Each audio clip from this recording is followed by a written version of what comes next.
The Raggedy Ann doll. Yes. That's probably the worst thing we have in this whole museum. That Raggedy Ann doll was given to a nurse in 1970 by her mother as a Christmas present. But as most girls do, even 28 years old, she would take the doll to bed with her, wrap her arm around, and go to sleep. I do the same thing with a pillow. But then she started taking it to the breakfast nook, where the arms one morning went onto the table.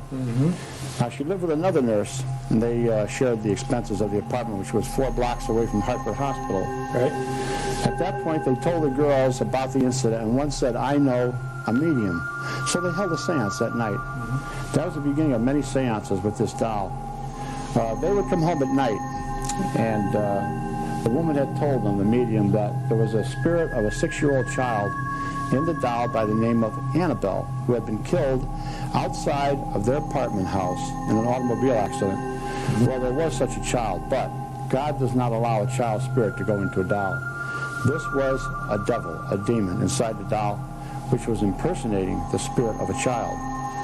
Well, they treated it like it was a child. They got extra clothing, and they got different types of bracelets and things for it, just treating it like a little girl. They would take her for rides.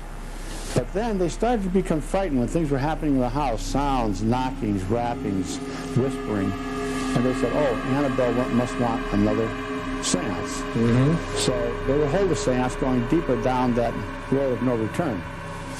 Then they would take the doll and put it on the bedroom, in the bed, and they'd leave it there. They'd come home after midnight, the 2 girls, open up the door, and this doll would be standing there waiting for them. Now that doll can't stand. You can see it has very flimsy legs, but I've seen it stand.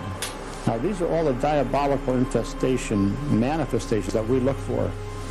Well, as time went on, one of the fiancés of one of the girls said, "Get rid of the doll, burn it, throw it away." He wanted to get rid of that doll. He fell asleep on Saturday afternoon.